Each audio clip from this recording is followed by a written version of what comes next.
안녕하세요. 미스터리 수사국에 오신 것을 환영합니다. 2015년 미국 워싱턴 DC에서 전 국민을 충격에 빠뜨린 잔혹한 사건이 발생했습니다. 피해자는 명망 높은 억만장자로 평생 선행을 베풀고 겸손하며 인자하여 누구와도 원한을 맺지 않았습니다. 그러나 어느 날 밤 그와 그의 아내, 겨우 10살 된 아들, 그리고 집안의 가정부가 모두 끔찍하게 피해를 입었습니다.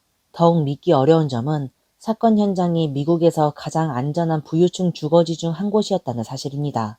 미국 전 대통령 조지프 로비네트 바이든 주니어도 근처에 살았으며 주변은 치밀한 보안 시스템과 철저한 감시망으로 둘러싸여 있습니다. 그런데 범인은 냉혈하게 범행을 저지른 뒤 대저택 전체에 불을 지르며 모든 흔적을 지우려 했습니다. 이 사건은 결국 해결되어 용의자가 체포되었지만 여전히 수많은 의문이 남아 있습니다. 예를 들어 범인의 진짜 동기는 무엇이었는지, 배후에서 조종한 인물이 있었는지, 이것은 과연 혼자의 소행이었는지 등입니다. 그렇다면 그에 과연 무슨 일이 있었던 것일까요? 이제 우리는 2015년으로 돌아가 미국을 뒤흔든 이 살인사건 속으로 들어가 보겠습니다. 워싱턴 컬럼비아 특별구는 줄여서 워싱턴이라고 불리며 미국에서 유일하게 어떤 주에도 속하지 않는 연방 직할구입니다. 워싱턴 DC의 우들리 파크 근처에는 삼엄하게 경계가 이루어진 최고급 주택가가 자리하고 있습니다. 이곳은 여러 나라 대사관과 인접해 있으며 미국 전 대통령 바이든의 관저와는 불과 3km 떨어져 있습니다. 높이 솟은 철책과 울창한 나무 울타리 뒤에는 이 나라에서 가장 권력 있는 정치, 재계 인사들이 거주하고 있습니다. 이 눈길을 끄는 저택들 중 한 채 약 450만 달러의 가치를 지닌 집이 바로 오늘 이야기의 주인공 사바스 필립 사보플로스의 소유였습니다. 그는 사업계에서 활약한 억만장자 기업가이자 지역의 유명한 자선가였으며 지인들 눈에는 인생의 승리자로 여겨졌습니다. 사바스는 1968년 9월 25일 메릴랜드주에서 조건이 뛰어난, 정확히 말하자면 매우 부유한 가정에서 태어났습니다. 그의 가족은 오랜 세월 동안 철강과 건축자재 분야에서 활동하며 여러 회사를 창립했습니다. 그래서 사바스는 태어날 때부터 물질적인 걱정 없이 자랐고 일하지 않아도 풍족하고 여유로운 삶을 누릴 수 있었습니다. 물론 부모님의 깊은 교육 덕분에 사바스는 방탕한 귀족 아들이 되지 않았습니다. 그는 학업에서 뛰어난 성과를 거두었을 뿐만 아니라 무술, 오페라, 사진 촬영, 모터 레이싱 등 다양한 분야에서 두각을 나타낸 다재다능한 청년이었습니다. 뛰어난 외모와 탄탄한 체격 덕분에 그는 학생 시절의 학교 중심 인물이었습니다. 사바스는 메릴랜드 대학교를 졸업한 후 아메리칸 대학교에서 법학을 전공하여 학위를 취득했습니다. 2014년 그는 공학에 대한 깊은 관심으로 무선조정 수신기가 달린 용접기를 개발하여 미국 특허를 받았으며 이는 확실히 슈퍼학벌을 자랑하는 성과였습니다. 졸업 후 사바스는 가족회사를 이어받아 자사의 미국 강철회사와 시그마 투자 전략회사의 CEO로 재직했습니다. 9.11 테러 사건 이후 그는 팀을 이끌고 펜타곤 복구 작업에 참여했으며 탁월한 성과를 보여 당시 미국 국방장관으로부터 표창을 받았습니다. 또한 그는 자선활동에도 적극적으로 참여하여 스타라이트 아동재단과 국가아동연구센터 등 여러 기관에 지속적으로 기부하였으며 지역에서 유명한 큰 선행을 베푼 인물로 알려져 있습니다. 이 일련의 성과 덕분에 그는 워싱턴 상업계에서 명성을 얻었습니다. 사업적으로도 큰 성공을 거둔 것 외에도 사바스의 개인적인 삶도 매우 다채로웠습니다. 사바스는 17살에 무술과 검도에 접하며 그에 빠졌고 수년간의 노력 끝에 현재는 고수로 자리 잡았습니다. 그의 꿈 중 하나는 자신의 도장을 만드는 것이었습니다. 또한 그는 오페라에 대한 열정을 가지고 있으며 모터보트와 사진 촬영을 좋아하고 여행을 사랑하는 열정적인 여행자로 세계 각지에 발자취를 남겼습니다. 개인적인 감정 생활에 있어서 사바스는 상류 사회에서 흔히 들리는 스캔들 따위는 전혀 없었습니다. 그는 고등학교 시절 연인이었던 에이미와 결혼에 골인했습니다. 수년 동안 두 사람의 관계는 안정적이었고 부부 사이는 각별했으며 세 자녀를 두었습니다. 현재 두 딸 카테리나와 아비게일은 명문학교에 재학 중이고 10살 된 아들 필립은 최근 사고로 가벼운 뇌진탕을 입었지만 사바스의 의료자원과 가정 형편을 고려하면 회복은 시간 문제였습니다.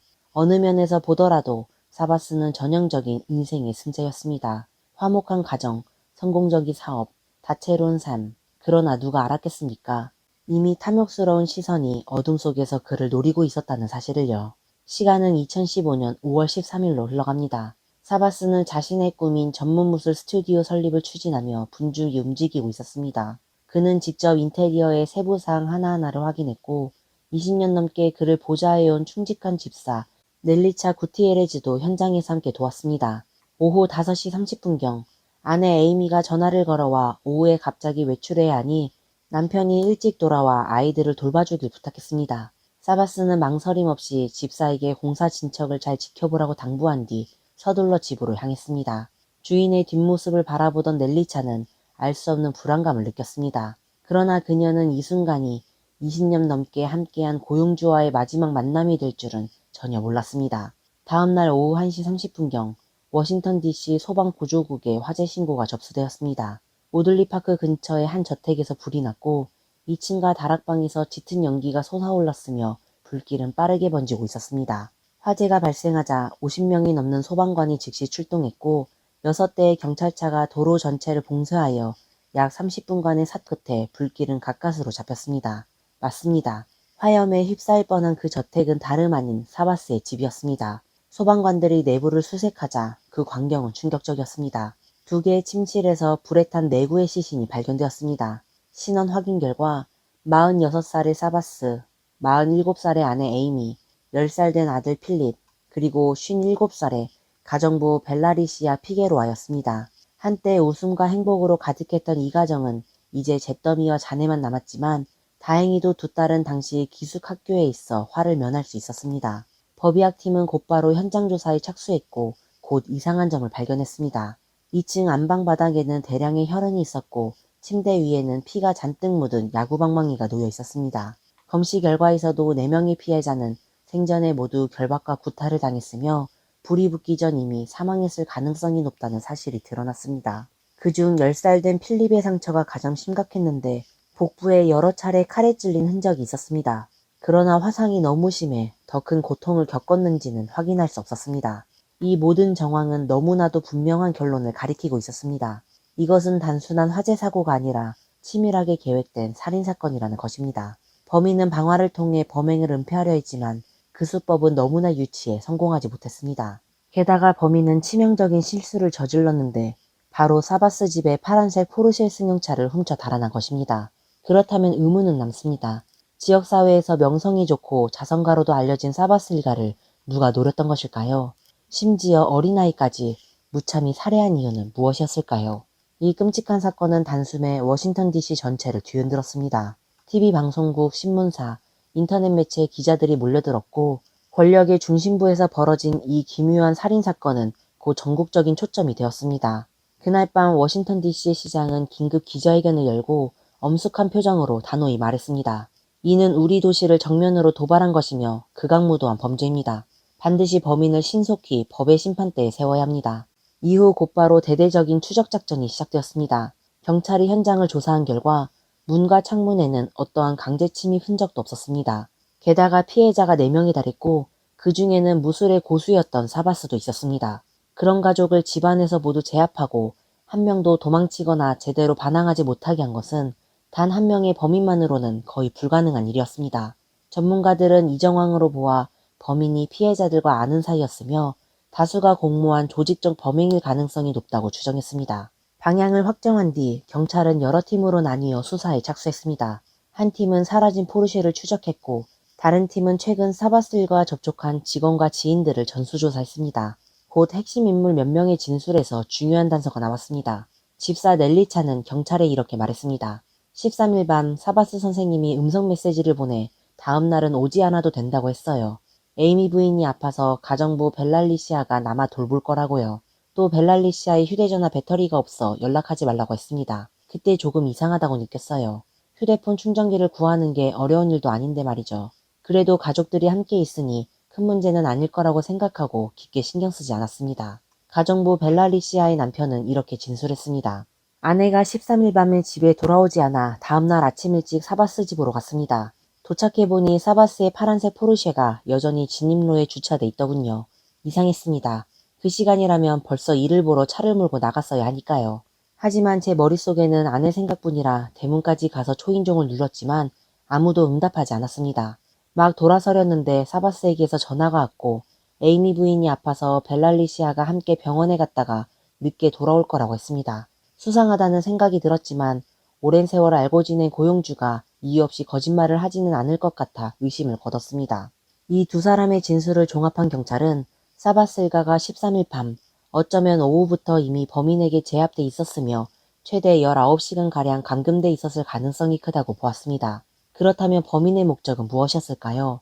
원한에 의한 보복, 개인적 갈등, 아니면 무차별적인 공포 조성과 사회에 대한 복수였을까요? 경찰이 단서를 잡지 못하고 있던 중 사바스의 운전기사인 조던 윌리스가 중요한 단서를 제공했습니다. 그는 이렇게 말했습니다. 13일 밤 사바스가 저에게 문자로 다음날 아침 일찍 회사에 가서 하나의 소포를 집으로 가져다 달라고 했습니다. 경찰은 즉시 CCTV 영상을 확인했고 조던의 말이 사실임을 입증했습니다. 그는 14일 오전 9시 40분 회계 사무실에서 가져온 소포에는 4만 달러 현금이 들어있었고 4개 묶음으로 나뉘어져 있었습니다. 약 10시 26분경 조던은 그 소포를 사바스의 집 차고로 가져다 주었고 도착을 알리는 문자 메시지를 보냈습니다. 이 돈은 명백히 범인이 사바스에게 요구한 몸값이었습니다. 즉 납치의 목적은 금전적 이득을 얻기 위한 것이었죠. 그렇다면 여기서 의문이 제기됩니다. 왜 4만 달러만 요구했을까요? 사바스의 재력을 고려하면 몇만 달러는 물론이고 수십만 달러, 수백만 달러를 요구했어도 이상하지 않았습니다. 만약 돈만 목적이었다면 4명에게 치명적인 공격을 가할 이유도 없었을 것입니다. 이 의문이 사건을 더욱 복잡하게 만들었습니다. 한편 경찰은 도난당한 파란색 포르쉐를 추적할 수 있었습니다. 이 차는 14일 오후 5시 30분경 메릴랜드주의 한 교회 주차장에서 발견되었고 일부러 불이 지펴져 있었으며 차 안에서는 불에 타지 않은 조끼가 발견되었습니다. 일반적으로 이 차를 훔친 사람을 찾기만 하면 사건의 실마리가 풀릴 것 같았으나 예상과 달리 범인은 매우 교묘하게 감시카메라를 피했습니다. 고급주택 주변이나 주차장 근처의 감시카메라에는 범인의 흐릿한 모습만 찍혀 있었고 얼굴은 전혀 확인되지 않았습니다. 이로 인해 사건은 교착 상태에 빠졌습니다. 하지만 경찰은 사건 현장에서 거의 다 먹은 도미노 피자 상자 2개를 주목했습니다. 처음에는 사바스 가족이 먹은 것으로 생각했지만 잠시 후 경찰은 그것이 범인이 주문한 것일 수도 있다는 생각을 했습니다. 만약 범인이 시킨 게 아니라 하더라도 범인이 먹었을 가능성도 있었습니다. 어쨌든 이는 무시할 수 없는 단서였죠. 경찰은 즉시 피자 상자를 DNA 감정에 붙였고 인근 도미노 피자 매장을 조사했습니다. 점원은 이렇게 회상했습니다. 2015년 5월 13일 밤 9시 14분에 주문이 들어왔고 주문자는 에이미였습니다. 피자는 2판이었고 한 판은 오리지널, 한 판은 페퍼론이었습니다. 에이미는 아픈 아이를 돌보고 있어 외출이 어렵다며 배달원이 현관에 피자를 두고 초인종을 누른 뒤 즉시 떠나달라고 특별히 당부했습니다. 배달원은 당시 배달 갔을 때 집안은 캄캄했고 사람이 없는 것처럼 보였습니다. 라고 말했습니다. 경찰은 시간대를 종합해 그때 이미 사바스 일가가 제압돼 있었을 것으로 추정했습니다. 이 2판의 피자는 범인이 시켜 먹은 것으로 보였습니다. 예상대로 피자 도우에서 타액 DNA가 검출되었고 데이터베이스 대조 결과 34살의 다론 윈트와 신속하게 일치했습니다. 경찰이 더 확인한 사실 가운데 이상한 점이 있었는데 겉보기에는 다론과 사바스 일가 사이에 아무런 접점이 없었던 것입니다. 다론은 가이아나에서 태어나 10대 가족과 함께 미국으로 이주했습니다. 2001년 미국 해병대에 입대했지만 훈련을 마치기도 전에 신체적 문제로 퇴출되었습니다. 성격이 거칠고 다툼이 잦았으며 가족과의 관계도 극도로 긴장되어 부모에게까지 폭력을 행사해 법원으로부터 접근금지 명령을 받기도 했습니다. 또한 다론에게는 도난, 폭행, 침입 등 다양한 전과 기록이 있었습니다. 한때 전 여자친구의 집에 침입해 TV를 훔치고 차량을 파손했으며 심지어 부모를 포함한 모두를 죽이겠다고 협박한 전력도 있었습니다. 경찰 기록에는 다론이 위험인물로 평소 칼을 상시 소지하고 성정이 폭력적이라고 명시되어 있었습니다. 이미 2010년에 그는 총기와 길이 2피트짜리 마체테를 소지한 혐의로 체포된 바 있습니다. 이러한 전력만 보더라도 그가 금품을 노린 강력범행을 저지를 가능성은 충분했습니다. 더구나 차량 안에서 발견된 조끼에서도 그의 DNA가 검출되자 경찰은 다론에게 1급 살인 혐의로 체포영장을 발부하기로 결정했습니다. 그러나 새로운 의문이 제기되었습니다. 왜 다론은 사바스 일가를 목표로 삼았을까요? 이곳은 보안이 엄격한 지역이었고 전 대통령의 집도 가까운 곳에 있습니다. 보통 범죄자들이 이런 지역에서 함부로 행동할 리는 없지 않겠습니까? 수사를 계속 이어가자 마침내 중요한 단서를 발견했습니다. 사실 다론은 과거 사바스의 회사에서 용접공으로 일한 적이 있었습니다. 그 당시 두 사람은 몇 차례 접촉이 있었지만 2005년에 다룬은 일처리가 형편없어서 해고되었습니다. 이 사건이 다룬과 사바스의 유일한 연결고리이자 유일한 충돌이었습니다. 그러나 단지 다룬이 해고됐다는 이유만으로 10년이 지난 후 복수하기 위해 살인을 저지르고 방화를 하는 것은 너무 억지스럽습니다. 그렇다면 그의 진짜 범행 동기는 무엇이었을까요? 혹시 다른 공범이 있었을까요? 이 모든 것들은 그가 체포되기 전까지는 밝혀지지 않을 것입니다. 경찰은 다론이 숨고 있을 만한 장소를 조사하기 위해 많은 인력을 투입했지만 다론은 마치 미꾸라지처럼 경찰보다 한 발 앞서 도망쳤습니다. 2015년 5월 15일 다론은 친구와 함께 헬스장에 갔고 그곳에서 1200달러 현금을 꺼내며 화려하게 돈을 자랑했습니다. 그 후 그는 바로 뉴욕으로 향해 여자친구를 만나러 갔고 그 과정에서 여러 가지 물건을 샀는데 모두 100달러짜리 지폐를 사용했습니다. 사바스가 이전에 운전기사에게 요구한 4만 달러도 100달러 지폐였다는 점을 고려하면 다론이 이전에는 빈털터리였던 사람이었고 이제는 갑자기 돈을 펑펑 쓰는 모습을 보였다는 사실이 경찰이 잘못된 사람을 추적하고 있지 않다는 확신을 주었습니다. 하지만 경찰이 그의 여자친구 집에 도착했을 때 다론은 다시 한번 사라졌습니다. 그의 여자친구는 다론이 뉴스에서 보도된 수배령을 보고 감정이 폭발했다고 전했습니다. 다론은 자수를 결심하며 급히 택시를 타고 워싱턴으로 향했다는 것입니다. 경찰은 그의 통신 기록을 추적한 결과 다론이 형 다렐 윈트와 친구 첼시 누네지에게 연락을 취해 변호사를 구하기 위해 도움을 요청한 사실을 확인했습니다. 5월 21일 첼시와 다렐은 워싱턴의 하워드 존슨 호텔에 도착해 다론을 만났습니다. 다론은 현장에서 2,800달러를 꺼내 첼시에게 전하며 변호사를 구하라고 했습니다. 그 후 세 사람은 두 대의 차로 나눠 타고 떠났습니다. 경찰은 즉시 추격해 두 차를 차단하고 다렐이 임대한 차에서 7,300달러 현금을 발견했습니다. 하지만 다론이 타고 있던 차에서는 3명의 여성 외에는 현금이 발견되지 않았습니다. 다론이 체포된 뒤 수사관들은 그의 입에서 진실을 캐내려 했지만 그는 강경한 태도로 일관하며 묻는 말마다 모르쇠로 인관했고 범행을 완강하게 부인했습니다. 그러나 경찰은 이미 유죄를 입증하기 위해 충분한 물증을 다수 확보하고 있었고 여러 목격자도 찾았습니다. 5월 14일 정오 12시 10분경 다론 윈트가 직접 사바스의 집의 창고로 들어가는 모습을 누군가 목격했으며 같은 날 오후 5시경 소방대가 불에 탄 파란색 포르쉐를 발견하기 전에도 다론이 인근 주차장을 서성이는 장면이 목격되었습니다. 오후 6시 무렵 다론은 자신의 휴대전화로 휴대폰 위치기는 끄는 방법, 휴대폰이 추적될 수 있는가, 거짓말 탐지기 통과 방법, 도주범 은신 도시 순위, 범인 인도조항 해설 등 수상한 검색어를 광적으로 찾아봤습니다. 또한 사바스 일가 화재에 관한 최신 보도를 계속 새로 고침하며 주시했습니다. 이 조각난 정황들을 맞춰보면 이미 하나의 완전한 범행 경로가 그려졌습니다. 경찰이 처음 의심했던 다수 공범 가능성에 대해서는 현장에서 다른 사람의 흔적이 발견되지 않아 아직 다른 용의자를 특정하지는 못했습니다. 경찰은 다론이 먼저 에이미 베랄리시아 필립을 제압한 뒤 필립을 인질로 삼아 에이미에게 전화를 걸기에 사바스가 집으로 돌아오도록 속였을 가능성이 크다고 보았습니다. 사바스가 문을 열고 들어오자 방심한 틈을 타거나 필립을 해치겠다고 위협해 그를 제압했다는 것입니다. 모든 과정은 치밀했고 목표는 분명하게 돈이었습니다. 아마도 사바스가 성격이 온화하고 남 돕기를 좋아해 다론 같은 사람에게도 경계심을 보이지 않았고 그의 앞에서 자신의 재력을 드러낸 일이 많았을 것입니다. 이런 가까운 거리에서의 과시가 다론의 탐욕을 자극했고 시간이 누적되며 심리가 뒤틀려 결국 납치 협박으로 이어져 비극까지 벌어졌다는 추정입니다.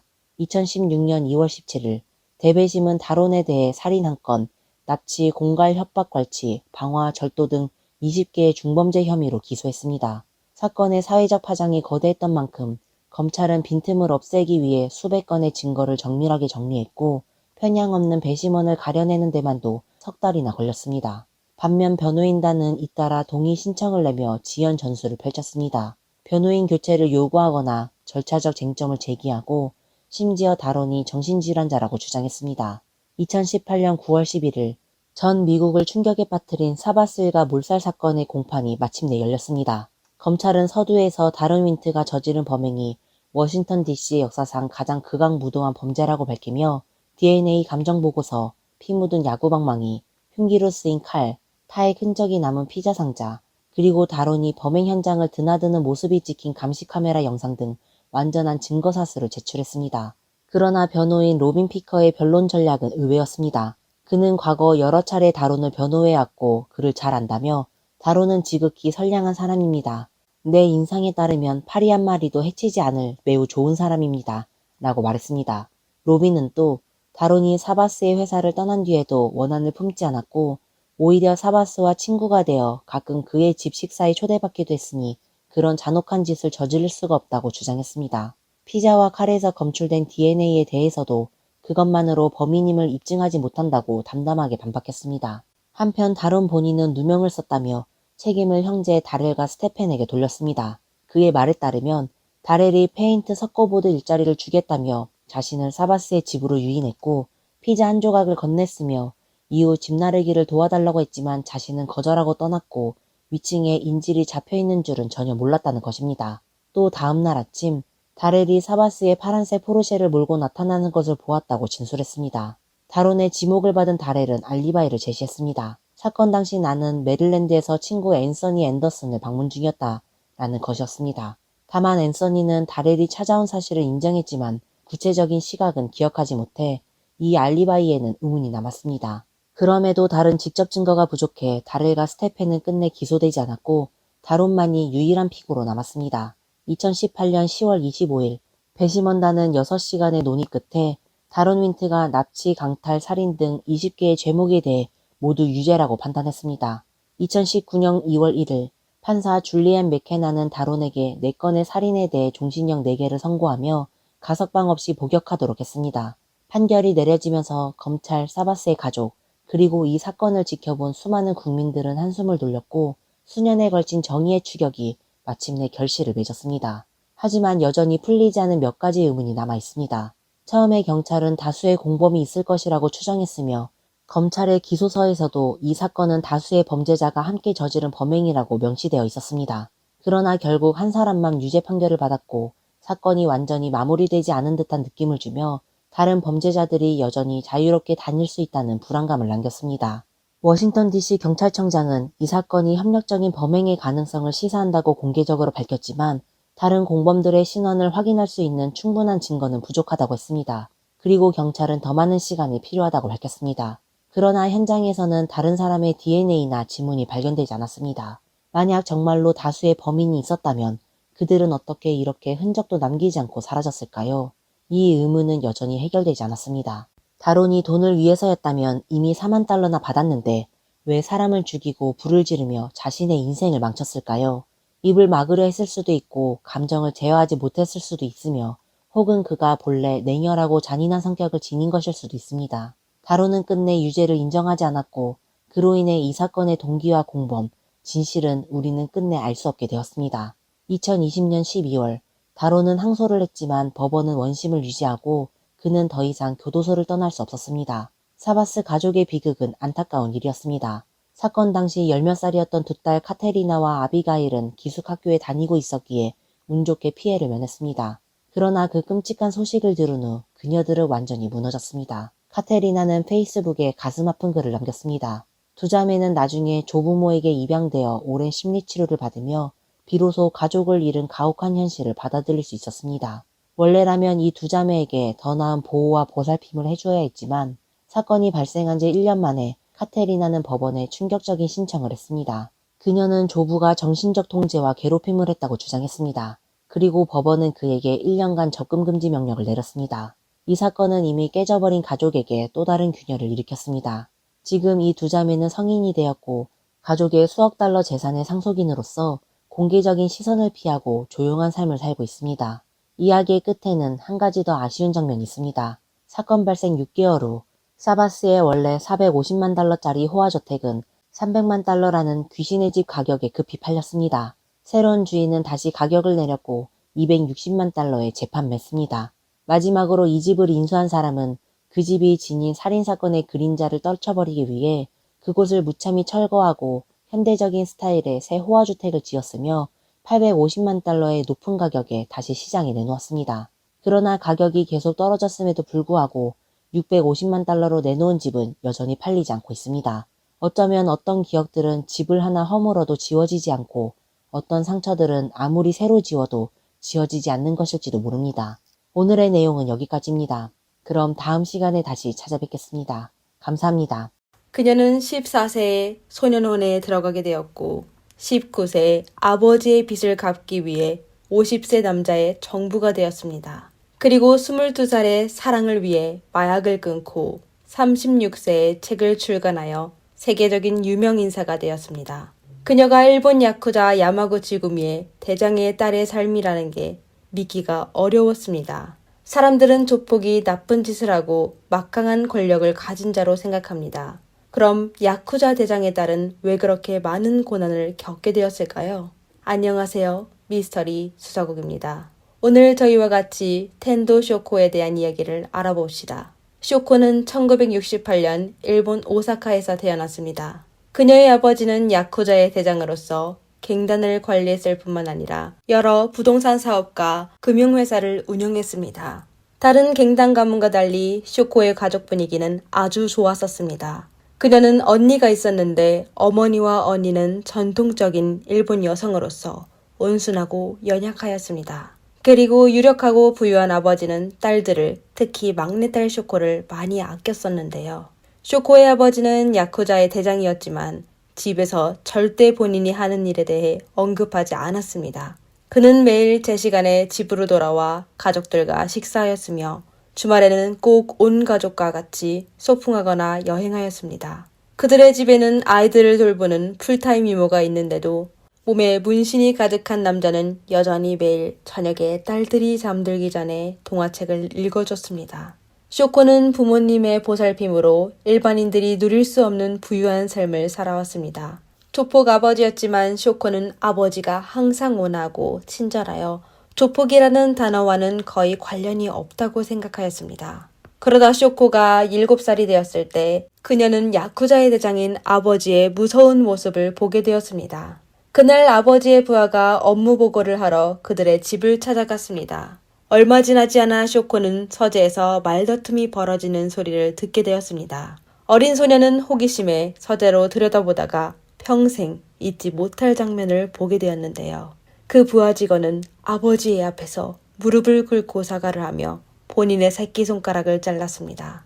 비명과 빨간 액체에 놀라 어린 쇼코는 어머니의 품으로 숨었습니다. 비록 눈이 가려졌지만 눈앞에 붉은 액체와 아버지가 분노한 표정이 그녀의 마음속에 남아있게 되었습니다. 이 사건 이후 쇼코는 남들에게 대장으로 불린 아버지가 어떤 직업을 하고 있는지 알게 되었습니다.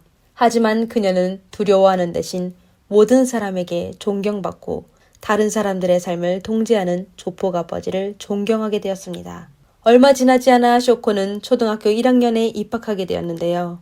입학 보고서의 아이는 아버지의 직업란에 대장이라고 적으며 동급생들과 선생님들의 놀라운 눈빛을 부러움으로 생각하였습니다. 사람들이 무서워하는 아버지가 있어 쇼코는 매우 자랑스럽게 생각했습니다. 조직 우두머리의 딸로 누구도 감히 쇼코를 가까이 하지 못했는데 누구도 감히 그녀를 대적지할 수 없었지만 또 누구도 감히 소녀와 친구를 하지 않았습니다. 하지만 쇼코의 공주 같은 생활은 오래가지 못했고 아버지가 감옥에 가게 되면서 완전히 끝나게 되었습니다.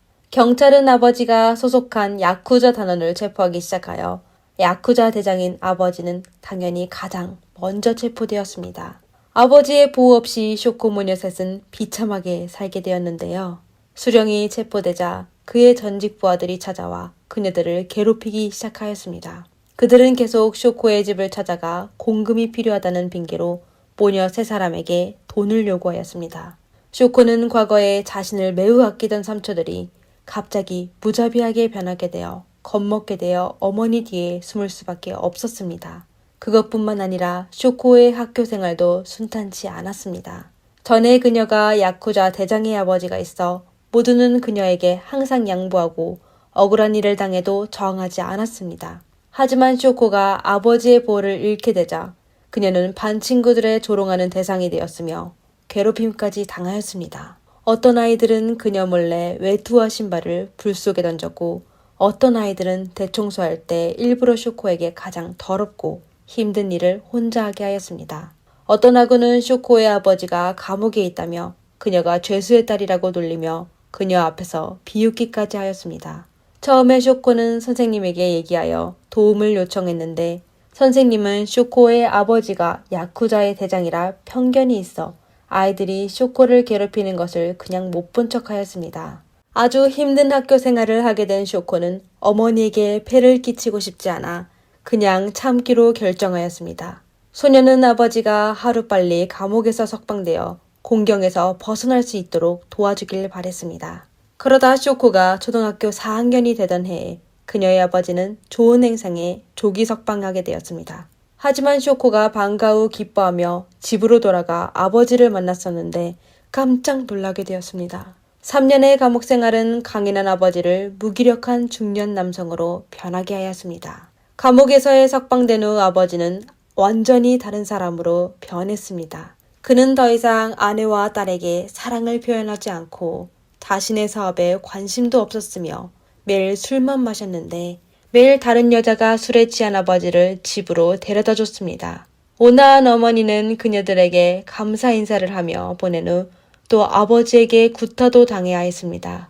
쇼코도 아버지를 말리려고 했지만 어머니 앞에 나서게 될 때마다 아버지는 더욱 분노하며 쇼코까지도 때렸습니다. 이렇게 시간이 길어지자 쇼코는 원한이 쌓이게 되었습니다. 그녀는 자신을 괴롭히는 선생님과 친구들이 비었고 퇴폐적이고 잔인한 아버지를 미워했으며 무능한 자신이 더욱 싫었습니다. 점차 그녀는 자신이 예전의 아버지만큼 강하게 된다면 누구도 감히 자신과 어머니를 괴롭히지 못할 것으로 생각하게 되었습니다. 쇼코가 12살의 중학교 1학년 때 그녀는 언니가 댄스홀에 드나드는 걸 발견하게 되어 언니에게 같이 데려가 주라고 애원하였습니다. 언니는 할 수 없이 동생에게 그녀와 똑같이 화려한 화장을 해주고 댄스홀에 데려갔습니다. 희미한 불빛 아래에는 거의 그녀들과 비슷한 또래의 남녀가 담배와 술의 자극으로 몸을 흔들며 춤을 추고 있었습니다. 쇼코는 모두에게 둘러싸여 있는 언니를 바라보며 기억 속에 강인한 아버지의 모습이 떠오르게 되었습니다. 그날 이후 쇼코는 언니의 흉내를 내며 불량소녀처럼 차려입고 학교에 가기 시작했으며 담배와 술을 하고 또 몇 명의 학우를 찾아 그룹을 만들어 자신을 괴롭혔던 사람들에게 복수하기 시작했습니다. 곧 그녀가 불량소녀라는 소문이 퍼지기 시작하여 학교에서 그녀를 만나게 되면 늘 고개를 숙이며 피해갔습니다. 쇼코는 다른 사람들이 자신을 무서워한다는 느낌을 아주 즐겼습니다. 그녀는 매일 싸우고 마약을 복용하고 또 이성과의 관계를 나누는 거에 빠지게 되었습니다. 그녀의 아버지는 딸의 행위를 발견하여 아이를 아주 심하게 때리며 불량소년들과 어울리지 말라고 했지만 쇼코는 오히려 아버지의 관심을 받게 됐다고 느껴져 반항의 쾌락으로 더욱 심하게 행동하였습니다. 그러다 중학교 3학년이 되었을 때 다른 사람과 싸움하다가 상대방이 심각한 상처를 입게 되어 소년원으로 보내졌습니다. 하지만 그녀가 늘 존경하고 동경하던 아버지는 딸을 보더니 참 불길하다 라고 딱 한마디만 하고 뒤도 돌아보지 않고 떠났습니다. 가장 사랑하는 사람의 미움을 받는 건 쇼코가 용납할 수 없는 일이어서 그녀는 자신이 정말로 잘못된 행동을 했는지 생각하기 시작했습니다. 소년원에서 보낸 8개월은 쇼코가 수년 중 보낸 시기 중 가장 편안한 시기였습니다. 그녀는 곧 행상이 양호하여 일찍 석방되었는데요. 쇼코가 감옥에서 석방된 후 경찰은 그녀가 정상적인 생활로 돌아갈 수 있도록 돕기 위해 그녀의 중학교 졸업장 신청을 도와주었습니다. 쇼코의 언니는 여동생이 감옥에 가게 된 후 본인이 동생을 잘못된 길로 이끌어 그녀의 인생을 거의 망칠 뻔했다고 생각이 되어 한때 어울려 다니던 친구들과의 연락을 전부 끊어버리고 아르바이트를 하며 여동생이 돌아오기만을 기다렸습니다. 쇼코가 감옥에서 풀려난 후 언니는 동생이 열심히 공부하여 건강하고 규칙적인 삶을 살 수 있기를 바라며 동생을 군사와 관리의 기숙학교로 보내려고 했습니다. 쇼코는 언니의 마음을 잘 알고 있어 이에 반대하지 않았는데요. 학교의 엄격한 관리에 쇼코는 점차 나쁜 버릇을 버리고 이전에 나쁜 친구들과의 연락을 끊었습니다. 주말엔 집으로 돌아가도 그냥 본인의 방에서 책만 읽었습니다. 딸의 열심히 생활하는 모습을 보게 된 쇼코의 아버지도 감동받아 이전에 사업을 되찾아 열심히 일하기 시작했습니다. 가족은 예전처럼 행복하게 지내게 될 거로 생각했지만 운명은 그들에게 또 타격을 주게 되었습니다. 쇼코가 18살이 되었을 때 그녀의 가족은 큰 타격을 받게 되었습니다. 그녀의 아버지는 수년간 알코올 중독으로 인해 신체에 문제가 생겨 엄청난 치료비가 필요했습니다. 하지만 이때 아버지의 보증인이었던 친구가 그를 배신하고 모든 돈을 들고 도망쳐 아버지는 막대한 빚을 지게 되었습니다. 게다가 당시 일본의 경제 상황이 매우 열악하여 정부가 갱단 조직을 계속 탄압해 쇼코 아버지의 권력은 더 이상 예전만 같지 않았습니다. 연이은 타격으로 쇼코의 아버지는 중병에 걸려 빚을 갚을 수 없게 됐으며 그 빚은 매일 늘어나기 시작했습니다. 그중 가장 큰 채권자는 마에시마라는 사람인데 그는 매일 사람을 쇼코의 집으로 보내 돈 달라고 하며 돈을 지불할 수 없으면 물건을 부수기도 했는데 결국 쇼코의 집까지 차지하여 쇼코의 가족은 허름한 빈민가로 쫓겨 살게 되었습니다. 중병을 앓고 있는 아버지와 허약한 어머니는 집에서 그냥 한숨을 쉴 수밖에 없었습니다. 아버지가 갚아야 할 사치는 눈덩이처럼 점점 커지기만 하여 부모에게 실망하게 된 언니는 어느 날 밤에 쇼코에게 대학 등록금을 남기고 집을 나갔습니다. 언니가 떠난 이후 쇼코도 대학 입학 시험을 준비하기 위해 학교로 돌아가려고 했습니다. 계획대로라면 그녀는 자신이 원하는 대학에 입학할 수 있었습니다.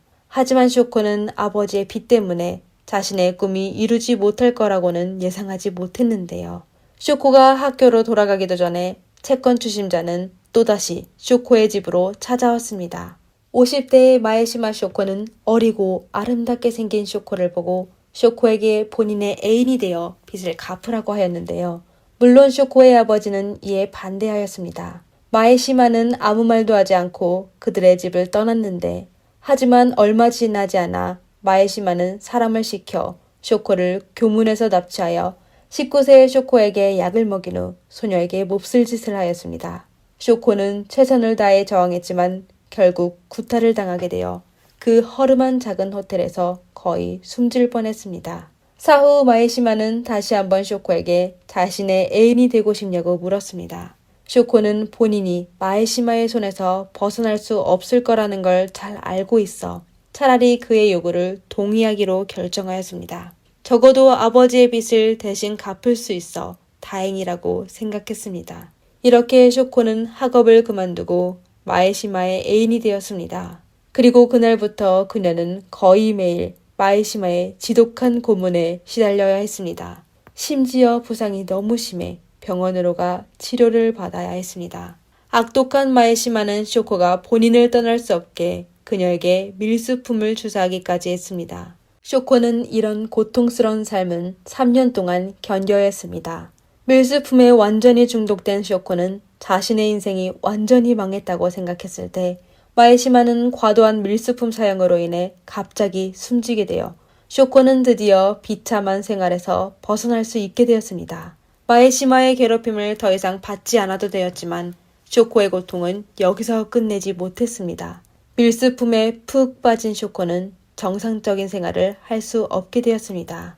더 이상 무료로 약을 먹을 수 없게 된 쇼코는 언니에게 돈을 빌릴 수 없고 부모는 더 이상 만나기 싫었는데 또 돈을 벌 수 있는 능력이 없어 그녀는 생계를 유지하는 것조차 문제가 되었습니다. 쇼코는 할 수 없이 몸을 팔기 시작하였는데요. 이건 그녀가 할 수 있는 유일한 일이며 또 돈을 가장 빨리 벌 수 있는 방법이었습니다. 이렇게 쇼코는 악당들의 손에서 벗어난 후 또 특수업계에 입문하게 되었습니다. 그녀는 다양한 술집에 나타나 다양한 남자들과 술을 마시고 잠을 자기 시작했습니다. 그녀는 이런 생활을 역겨워했지만 살아남을 수 있는 유일한 방법이었습니다. 다행히 운명은 그녀를 포기하지 않았습니다. 얼마 지나지 않아 그녀는 본인의 인생을 바꿔준 남자를 만나게 되었습니다.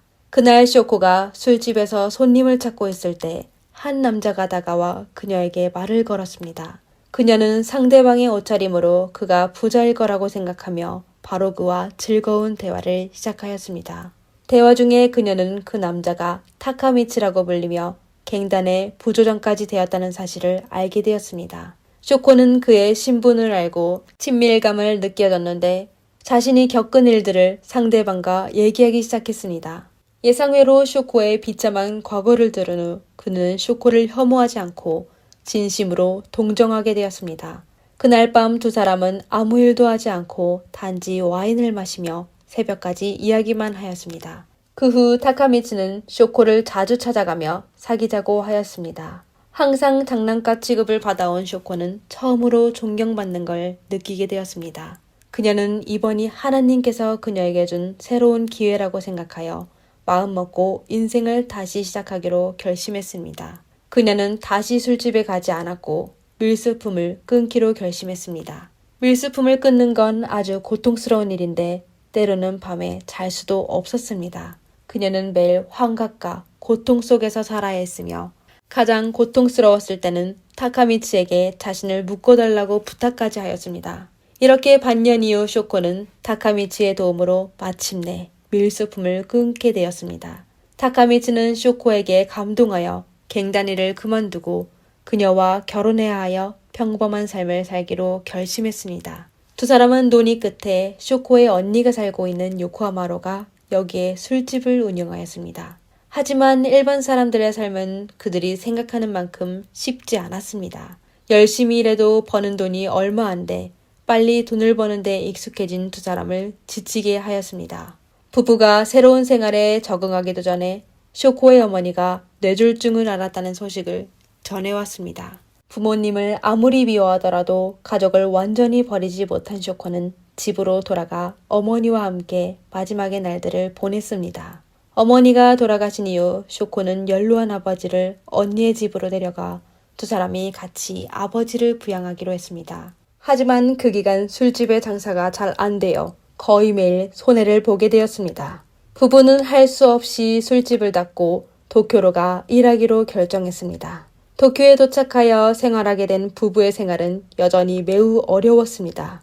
쇼코와 남편은 매일 거의 10시간 넘게 일해야 생계를 유지할 수 있었으며 또 아버지를 부양해야 되어 더 충격적인 건 언니가 그녀에게 연락하여 돈을 빌려달라고 했습니다.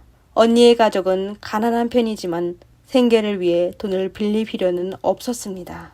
이상하다고 생각한 쇼코는 언니에게 자세히 물어 형부가 도박에 빠져 언니와 적금한 돈을 전부 잃었을 뿐만 아니라 또 사채업자들에게 거액의 빚을 졌다는 걸 알게 되었습니다.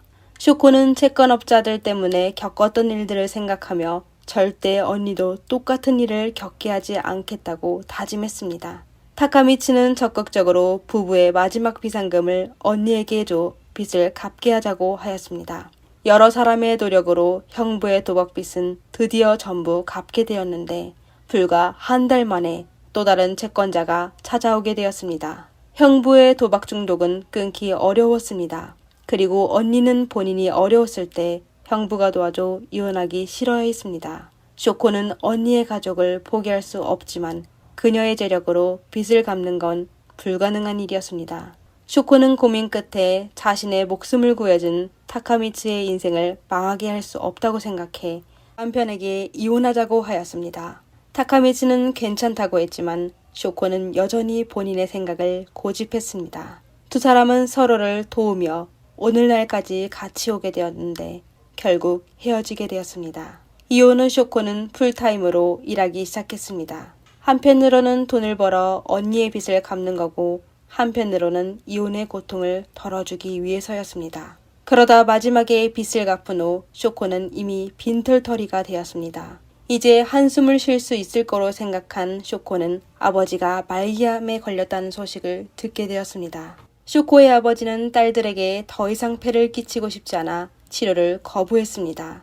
1997년 29세의 쇼코는 병원에 가서 아버지를 마지막으로 만났습니다. 한때 위풍당당했던 갱단의 조장이었던 아버지는 쇼코에게 마지막의 유언을 남겼습니다. 그는 딸이 건강하고 아름다운 삶을 살 수 있기를 바라며 지난 수십 년이 망가졌다고 미래의 삶을 포기하지 말라고 하였습니다. 쇼코는 아버지의 말에 감동하게 되었습니다.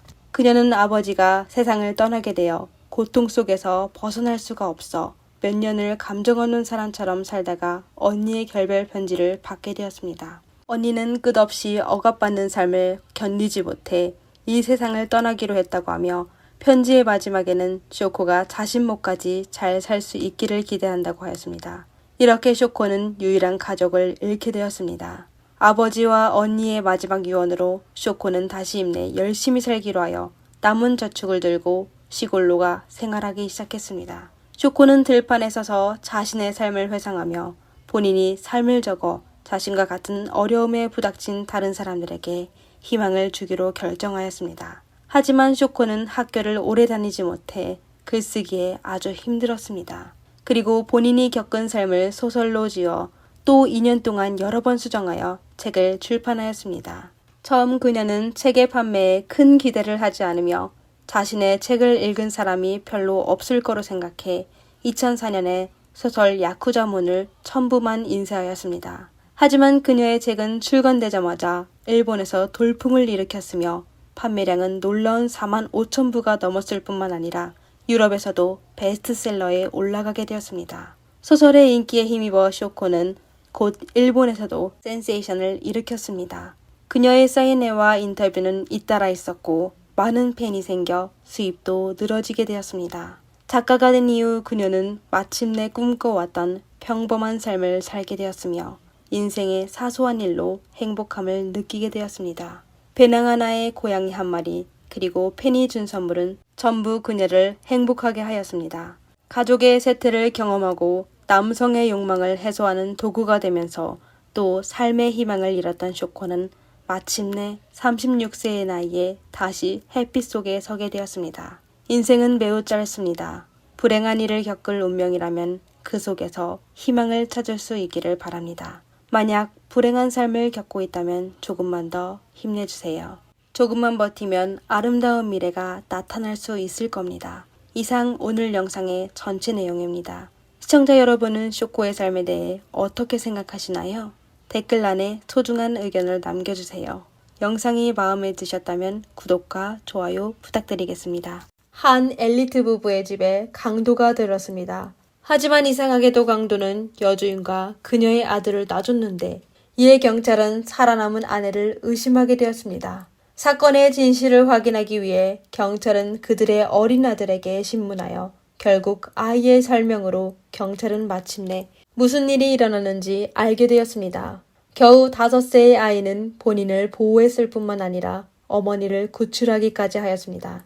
그럼 도대체 무슨 일이 있었을까요? 안녕하세요. 미스터리 수사국입니다.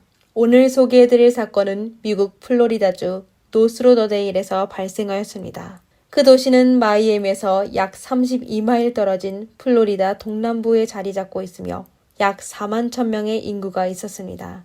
브로워드군에 있는 작은 도시인데 주인공 조셉 모리세이가 1963년 10월 1일에 이곳에서 태어났습니다. 그는 스탠포드 대학교를 졸업했으며 모토로라에서 선임과학자로 일했었습니다. 조셉은 인생은 상대적으로 순조로웠지만 유일한 단점은 젊었을 때 가족관계를 처리하지 못했습니다.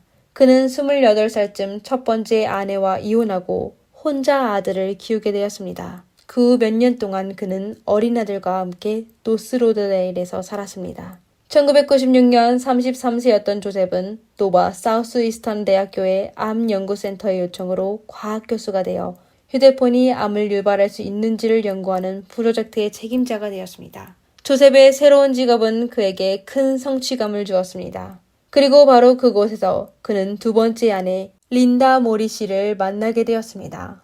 그 당시 린다는 연구소의 생물의학 대학생이었는데요. 그녀는 페루에서 태어났는데 어릴 때 공부하기 위해 미국으로 이민 왔습니다. 린다는 조셉처럼 이혼하고 혼자 아이를 키웠었습니다. 비슷한 경험에 조셉과 린다는 바로 친해졌고 얼마 안 돼 사귀게 되었습니다. 1997년 두 사람은 사귄 지 1년 만에 혼인신고를 하게 되었습니다. 두 사람은 아이들을 위하여 노스로더데일에서 타운하우스를 구매하였습니다. 그들은 그곳에서 약 6년 동안 살았었는데 나중에 두 자녀가 커서 독립하게 되어 부부는 그 타운하우스를 다른 사람에게 임대하고 현지에서 다른 하나의 작은 집을 구매하였습니다. 2004년 새 집으로 이사하고 1년이 되었을 때 부부는 한국에서 패트릭이라는 남자아이를 입양하였습니다. 아이를 입양한 이유는 한편으로 두 사람이 결혼한 후 두 사람만의 아이를 갖지 못해서였고 또 각자의 아이들이 독립하여 외로워서였습니다. 패트릭은 그들을 아주 기쁘게 하였습니다.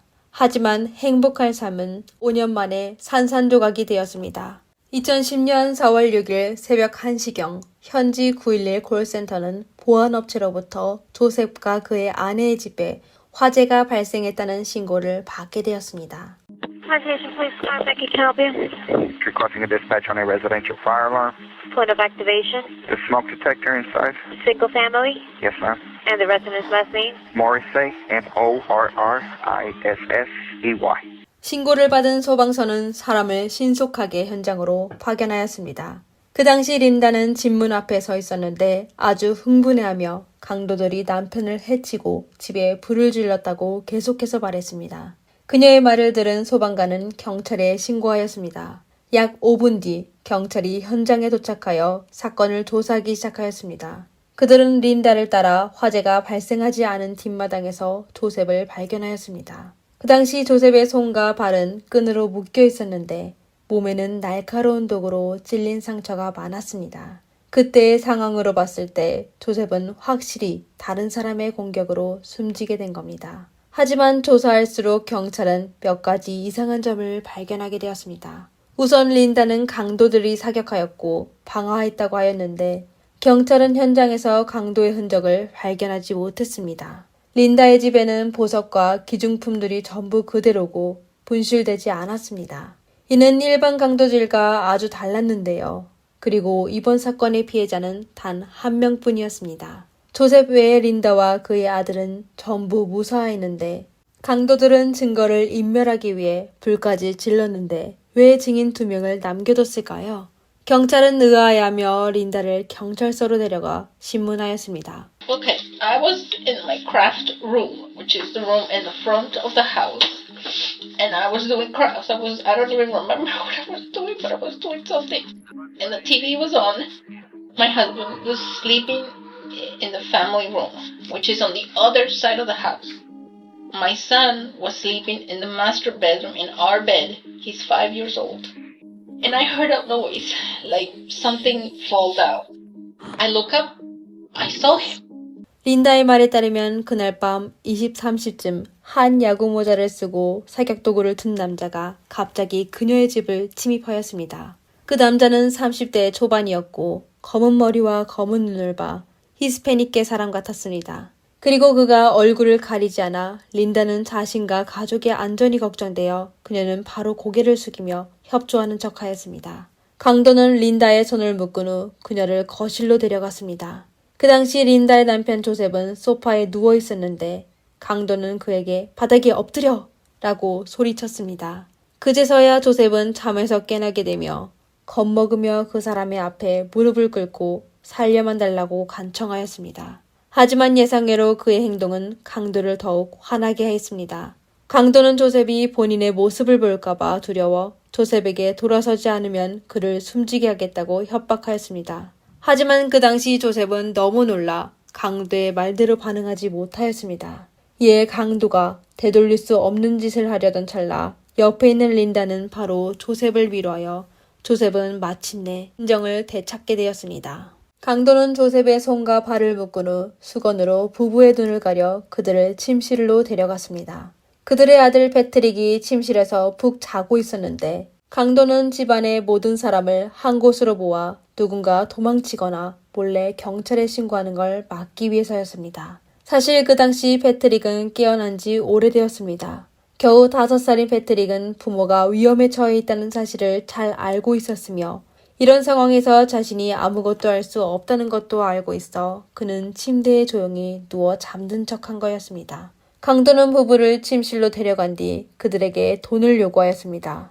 그의 말을 들은 린다는 바로 끼고 있던 반지를 그에게 빼주며 또 보석을 보관해둔 위치를 그에게 알려줬습니다. 하지만 강도는 보석에 관심이 없다며 단지 현금만 원한다고 하였습니다. 평상시 조셉과 린다는 집에 현금 두는 습관이 없어 그 당시 집에는 조금의 외화와 소량의 현금만 있었습니다.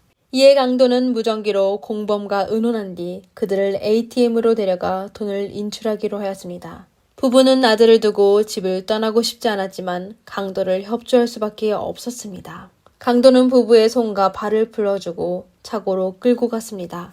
강도는 부부를 차량의 앞좌석에 앉게 하고 본인은 뒷좌석에 누워 그들을 감시하였습니다. 강도는 출발하기 전에 공범과 돌아올 시간을 회기하여 또 강도가 사격도구로 그들을 위협하여 부부는 결코 탈출할 생각을 하지 않았습니다. 그들은 바로 강도의 요구에 따라 ATM에서 최대 금액의 현금을 인출했습니다. 새벽 1시쯤 세 사람은 ATM을 떠나 집으로 다시 돌아갔습니다.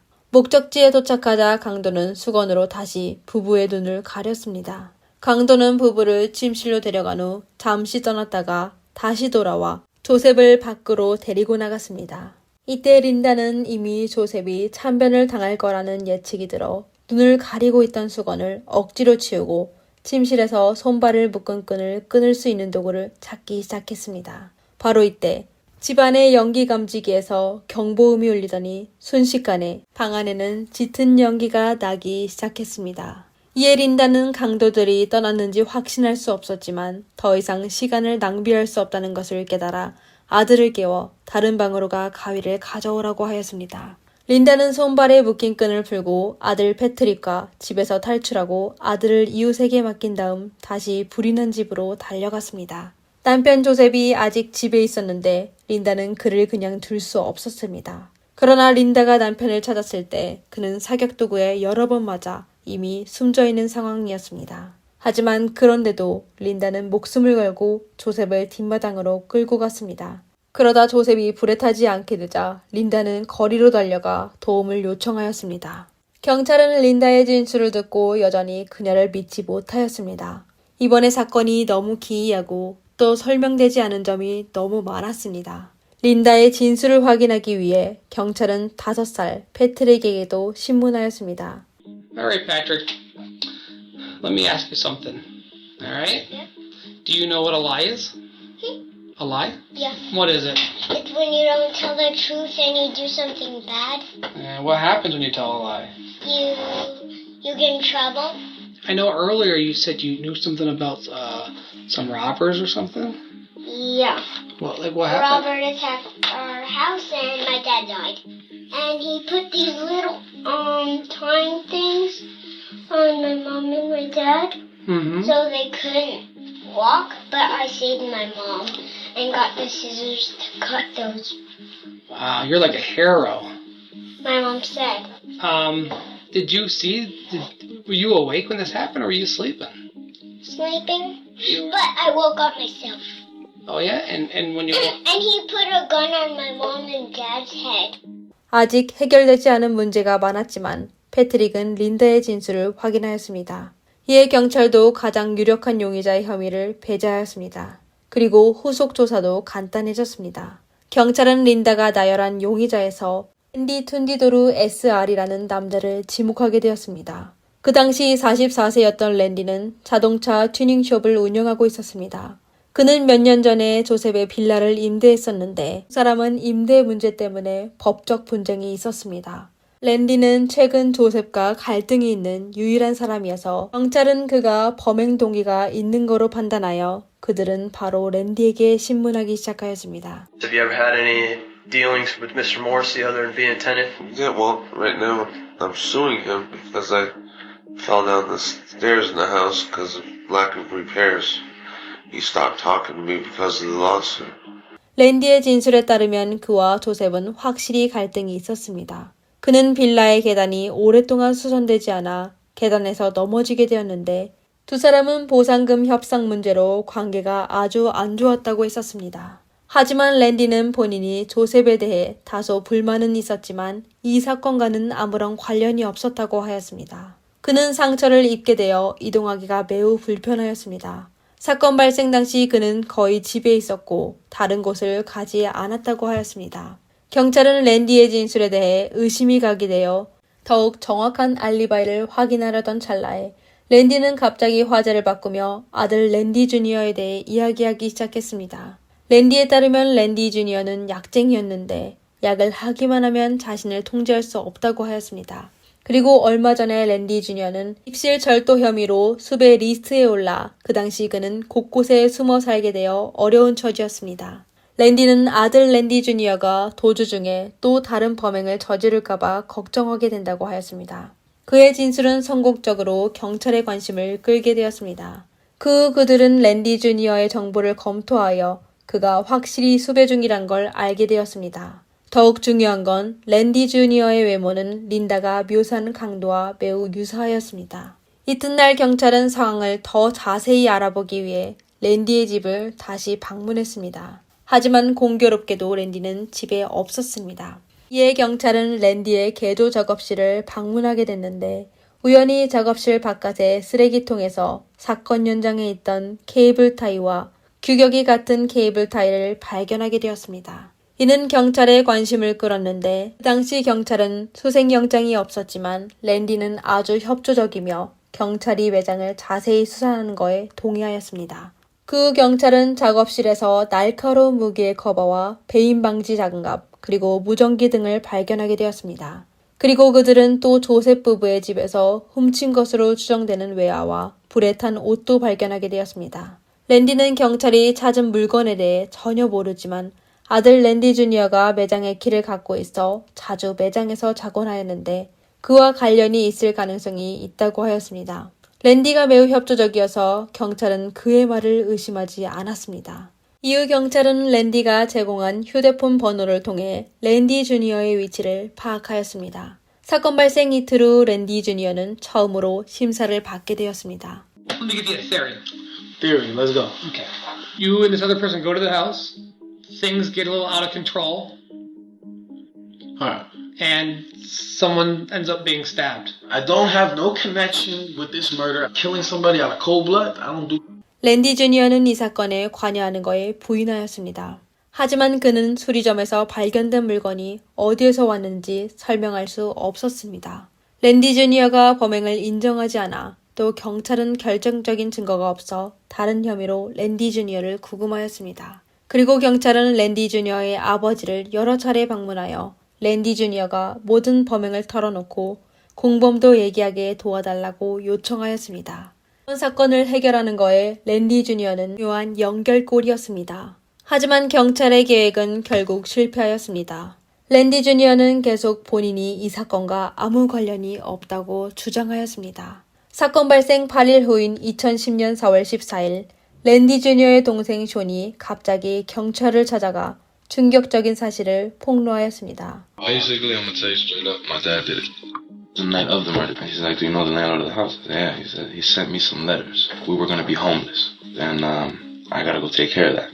숀의 진술에 따르면 랜디는 보기만큼 허약하지 않았습니다. 그리고 그는 집주인 조셉에 대한 아주 불만인 것 같았습니다. 랜디는 빌라의 시설을 일부러 망가뜨리고 품질 문제라며 조셉에게 자주 사기쳤습니다. 처음에 조셉은 눈치채지 못했지만 비슷한 일이 반복 발생하여 조셉은 의심을 품게 되었습니다. 두 사람의 갈등이 심해진 건 랜디가 얼마 전 랜디는 일부러 조셉의 앞에서 넘어지며 그에게 막대한 보상을 요구했지만 그의 계획이 실패하였으며 조셉은 랜디를 쫓아내려는 생각이 들게 되었습니다. 이에 조셉은 임대 계약을 변경하여서 1년에 한 번 지불하는 집세를 월납으로 바꿔 랜디에게 불만을 갖게 되었습니다. 랜디는 경쟁심이 아주 강한 사람인데 조셉의 행동이 자신에게 도전하는 거로 생각하였습니다.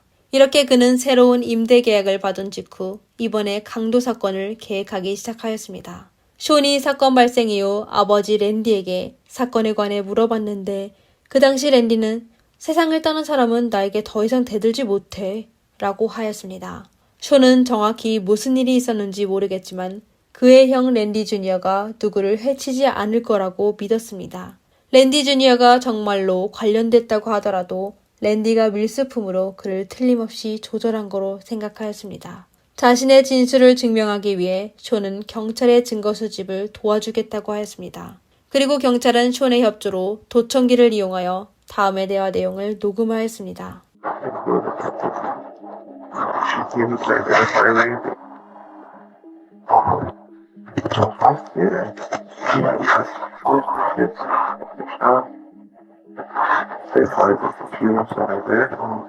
랜디는 숀과 대화하며 본인이 저지른 죄에 대한 세부 사항을 언급하게 되었습니다. 예를 들어 조셉의 집에서 2대의 노트북과 일부 외화를 강탈했다든지 또 직원들에게 누명을 씌울 계획 등등을 얘기하였습니다. 사후 경찰은 녹음 내용에 따라 랜디의 변장 매장에서 조셉의 잃은 노트북을 찾아낸 후 랜디에게 고의상해 혐의로 그를 체포하였습니다. 이렇게 최초의 용의자 랜디 주니어도 더 이상 버티지 않고 경찰의 유죄 인정 협의를 하여 범행 과정을 더욱 상세하게 얘기하였습니다. 랜디 주니어에 따르면 랜디는 사건 당일 밤에 그에게 소량의 밀수품을 제공하였습니다. 그리고 그가 약에 취했을 때 랜디는 조셉의 집을 강탈하여 더 많은 밀수품을 구매하자고 제안하였습니다. 그 당시 랜디 주니어는 강도 사건을 여러 번 저질렀고 또 밀수품을 구매하려면 돈이 필요하여 그는 조금 망설이다 바로 동의하였습니다. 저녁 23시경 아버지와 아들은 차를 운전하여 조셉의 집으로 달려갔습니다. 랜디 주니어가 조셉의 집에서 강도질하고 있을 때 그의 아버지 랜디는 차에서 원격으로 아들에게 지시하였습니다. 그러다 때가 됐다고 생각한 랜디는 방 안으로 들어가 복수를 실시하여 날카로운 무기로 조셉을 숨지게 하였습니다. 원래 랜디는 계속 범행을 저지르려고 했지만 랜디 주니어는 그를 말리게 되었습니다. 랜디 주니어의 목적은 단지 물건을 훔치는 것이지 사람을 해칠 생각은 하지 않았습니다. 이에 두 부자는 한동안 논쟁하게 되었습니다. 그러다 랜디는 타협하는 척하며 증거를 없애는 데 불을 지르는 게 가장 좋을 것이라고 하였습니다. 랜디는 그냥 다른 방식으로 린다와 그녀의 아들을 해치려고 한 겁니다. 하지만 두 사람은 탈출할 거라고는 생각하지 못했습니다. 그러다 경찰이 랜디의 집을 찾아왔을 때 랜디는 모든 책임을 아들에게 넘겼습니다. 사실 랜디는 첫 인터뷰 때부터 아들 랜디 주니어에게 대처 전략을 알려주었습니다. 그는 랜디 주니어에게 무죄를 주장하라고 하며 만약 정말 견딜 수 없게 되면 모든 책임을 꼭 혼자 지라고 하였습니다. 예상외로 랜디는 큰아들 랜디 주니어를 조종할 수 있었지만 작은 아들 숀에게 배신당할 줄은 몰랐습니다. 숀은 큰형 랜디 주니어와의 관계가 아주 좋아 형을 돕기로 한 겁니다. 두 형제는 어렸을 때부터 아버지 랜디의 폭행을 견뎌야 하여 오랫동안 아버지에 대해 불만이 있었던 숀은 형을 보호하기 위해 그는 경찰의 모든 상황을 털어놓게 되었습니다. I mean, I was scared, but I wanted my dad to pay for what he did to his family. 사건 발생 2년 후인 2012년 4월에 법정에서 재판을 진행하게 되었습니다. 사건의 주모 랜디는 고의상해를 포함한 10개 혐의로 극형을 선고받았습니다. 그의 아들 랜디 주니어는 강도와 기타 범죄로 유죄 판결을 받고 40년의 유기징역을 받게 되었습니다. 오늘의 사건은 여기까지입니다. 영상을 재미있게 시청하셨다면 좋아요와 구독 부탁드리겠습니다. 감사합니다. 다음 영상에서 뵙겠습니다.